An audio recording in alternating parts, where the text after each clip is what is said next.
Iya, saya ulang dulu. Bismillahirrahmanirrahim. Assalamualaikum warahmatullahi wabarakatuh.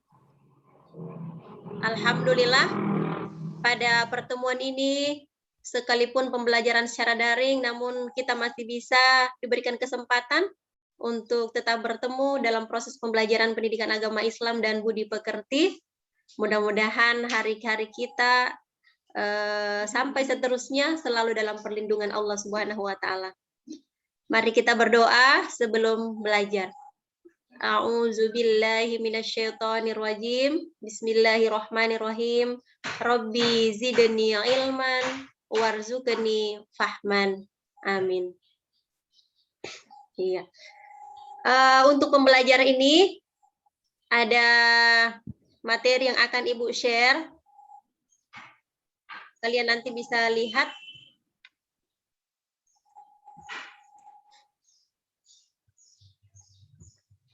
Iya. Bisa nampak? Bisa nampak di layarnya? Iya, alhamdulillah. Iya. Jadi materi hari ini, karena kita berada pada semester ganjil, yakni hubungannya dengan meniti hidup dengan kemuliaan. Jadi meniti hidup dengan kemuliaan. Ibu akan memperlihatkan pada slide selanjutnya. Ini ada beberapa gambar mengenai materi kita hari ini. Yang pertama, kita melihat alam adalah anugerah Allah Subhanahu wa Ta'ala yang harus dijaga.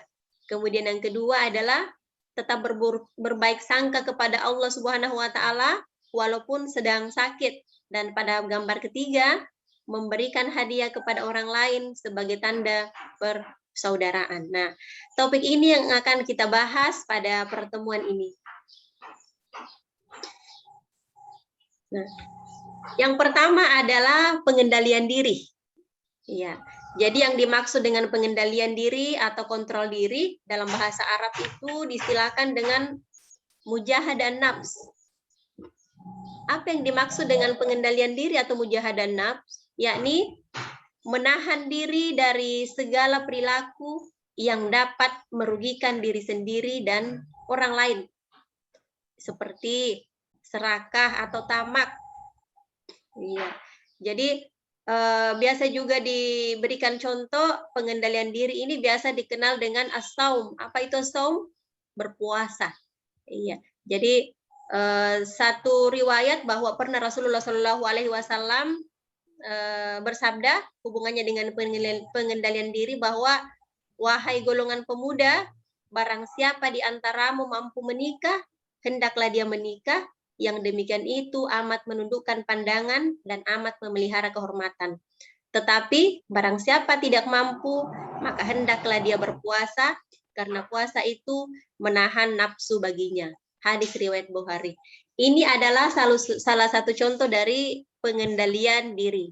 Nah, bagaimana dengan siswa ketika kita ingin melakukan sesuatu tapi harus mampu untuk mengendalikan diri? Contohnya, kita ingin keluar malam, ya, padahal orang tua melarang. Ketika kita meminta izin, orang tua melarang kalau keluar rumah dengan kondisi seperti ini, karena untuk menjaga diri kita juga. Nah, apa yang harus kita lakukan? Ya, sekalipun kita ingin keluar, tapi karena orang tua tidak mengizinkan, sehingga kita tidak boleh keluar tanpa izin dari orang tua. Jadi itu salah satu bentuk atau contoh dari pengendalian diri. Siapapun kita harus selalu patuh dengan aturan, baik itu aturan di rumah, aturan dalam masyarakat, atau aturan sekolah, apalagi yang namanya aturan agama. Berarti wajib bagi kita untuk mampu mengendalikan diri dari segala perbuatan yang tidak baik, baik itu dapat merugikan diri kita sendiri maupun merugikan orang lain. Bisa dipahami ya? Iya. Iya, terima kasih. Kita lanjut ke yang kedua adalah prasangka baik. Yang biasa dengan bahasa yang kita dengar itu adalah husnuzon, berprasangka baik. Nah, apa yang dimaksud dengan berprasangka baik atau husnuzon? Jadi menurut bahasa, yaitu husnu artinya baik, sedangkan zon artinya prasangka. Jadi prasangka baik adalah positive thinking. Secara terminologi, Islam dikenal dengan istilah husnuzon, yakni sikap orang yang selalu berpikir positif terhadap apa yang telah diperbuat oleh orang lain. Lawan katanya adalah suuzon, yaitu menyangka orang lain melakukan hal-hal buruk tanpa adanya bukti yang benar. Kemudian dalam ilmu akhlak, husnuzon ini dikelompokkan ke dalam 3 bagian. Yang pertama adalah husnuzon kepada Allah, yang kedua husnuzon kepada diri sendiri, dan yang ketiga adalah husnuzon kepada orang lain. Nah, Ibu kembali bahwa yang namanya husnuzon ini adalah berprasangka baik. Berprasangka baik ada 3, berprasangka baik kepada diri sendiri, berprasangka baik kepada Allah Subhanahu wa Ta'ala, dan berprasangka baik kepada orang lain. Contohnya, ketika kita ingin berprasangka baik kepada orang lain, jadi segala sesuatu yang orang lakukan, kita tidak boleh berpikir yang tidak baik kepada orang tersebut. Misalnya dia terlihat lewat di depan rumah dengan kondisi seperti dia kebingungan. Nah, ketika kita orang yang berprasangka baik kepadanya, berarti kita jangan berpikir, orang itu jangan-jangan pencuri. Iya, jadi tidak boleh seperti itu. Harus kita berprasangka baik. Oh, kasihan, kemungkinan orang ini lewat-lewat depan rumah dalam kondisi gelisah, mungkin saja ada barangnya yang terjatuh, sehingga dia ingin mencarinya. Iya, jadi sebisa mungkin kita sebagai manusia memiliki akhlak berprasangka baik kepada diri kita, kepada orang lain, terkhusus kepada Allah Subhanahu wa Ta'ala. Iya, kalau berprasangka baik kepada Allah, misalnya Allah memberikan kita sakit, kondisi sakit, kita tidak boleh marah, kita nggak boleh protes kepada Allah. Allah ini Mbak, memang tidak sayang sama saya, kenapa kok saya sakit melulu? Tidak boleh seperti itu. Jadi seharusnya ketika kita diberikan rasa sakit oleh Allah, kita bersabar, kita menerima ujian itu, dan selalu berpikir positif bahwa ada rencana Allah atau ada hikmah di balik rasa sakit saya ini.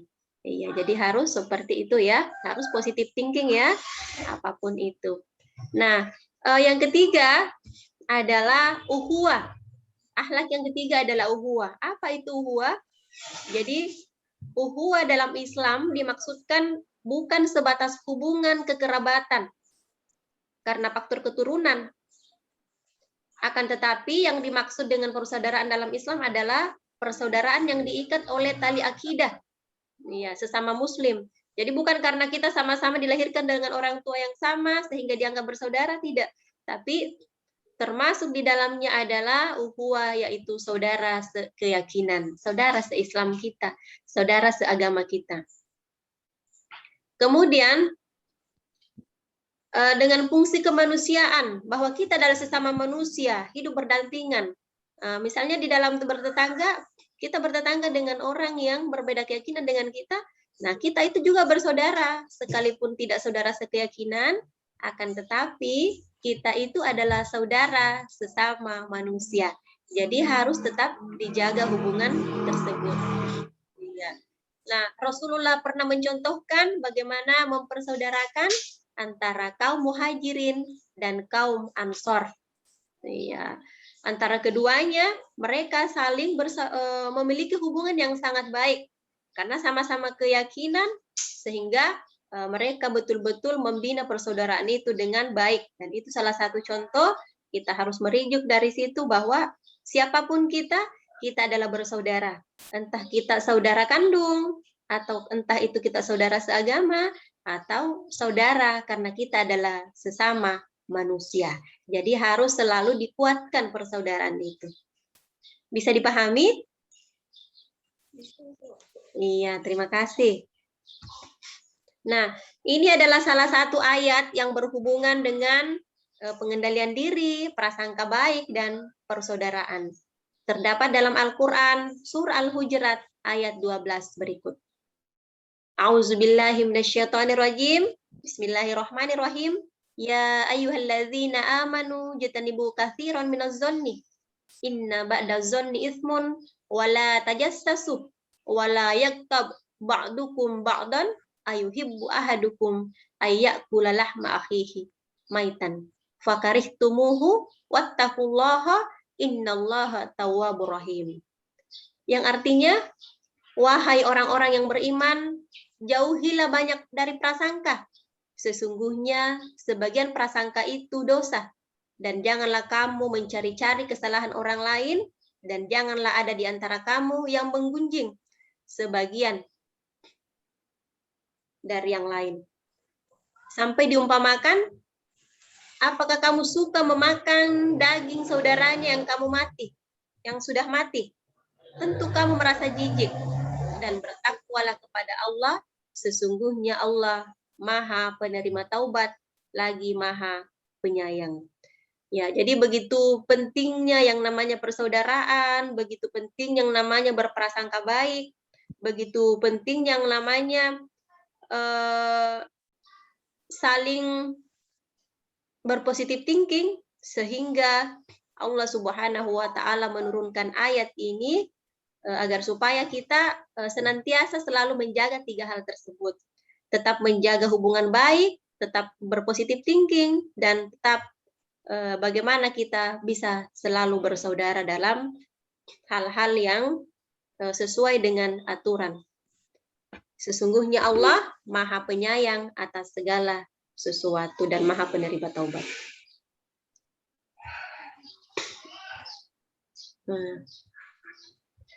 Iya.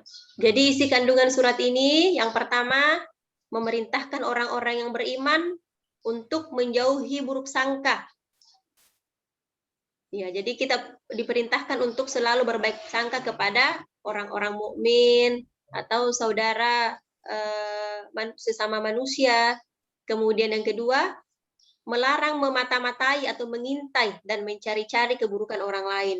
Ya, jadi harus berpositif thinking. Ketika kita melihat sesuatu, harus selalu berpikir baik, berpikir yang positif. Jangan suka mengintai sesuatu yang membuat sesuatu itu jadi bahan gunjingan atau bahan gosip buat orang lain. Itu tidak boleh. Kemudian ayat ini juga melarang bergibah. Apa yang dimaksud dengan gibah? Yakni kita dilarang untuk menceritakan kejelekan orang lain, walaupun kejelekan itu benar adanya bahwa orang tersebut telah melakukannya, tapi itu tetap dianggap berdosa. Nah, dari sini materi yang Ibu berikan, Ibu mungkin sudah cukupkan sekian dengan adanya pengertian tadi dari 3 hal. Kemudian yang kedua adalah ayat yang berhubungan dengannya, dengan arti, dilanjutkan dengan bagaimana isi kandungan dari surah tersebut. Nah, sebagai tugas kalian, yang pertama, ya materinya ya. Kalian bisa melihat di internet, atau nanti bisa, kalau ada hal yang ingin dipertanyakan, bisa kita lanjut. Kalian bisa buka di grup kelas mata pelajaran pendidikan agama Islam. Ada hal yang mau dipertanyakan hubungan dengan materi ini, Ibu persilahkan. Bisa ya? Iya. Saya lihat tinggal satu ya, tinggal Agustina yang mungkin yang lain jaringannya masih kurang bagus, kapan?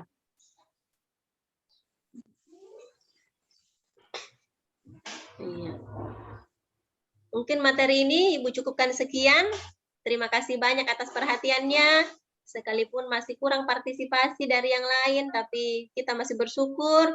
Ya, paling tidak ada yang bisa mewakili dari yang lain. Semoga pertemuan-pertemuan berikutnya kita semakin semangat dan diberikan kekuatan selalu, diberikan kemampuan dalam kategori semua, sehingga pembelajaran ini tetap maksimal hasilnya. Iya, mari kita tutup pembelajaran ini dengan doa. A'udzubillahi minasyaitonirrajim. Bismillahirrahmanirrahim. Rabbana atina fid dunya hasanah wa fil akhirati hasanah wa qina azabannar. Walhamdulillahirabbil alamin. Tetap Ibu ingatkan menjaga protokol kesehatan ya, dengan menjaga 3M. Yang pertama, mencuci tangan, kemudian yang kedua, menjaga jarak, dan yang ketiga adalah tetap memakai masker ketika kita keluar rumah. Terima kasih banyak atas perhatiannya. Assalamualaikum warahmatullahi wabarakatuh.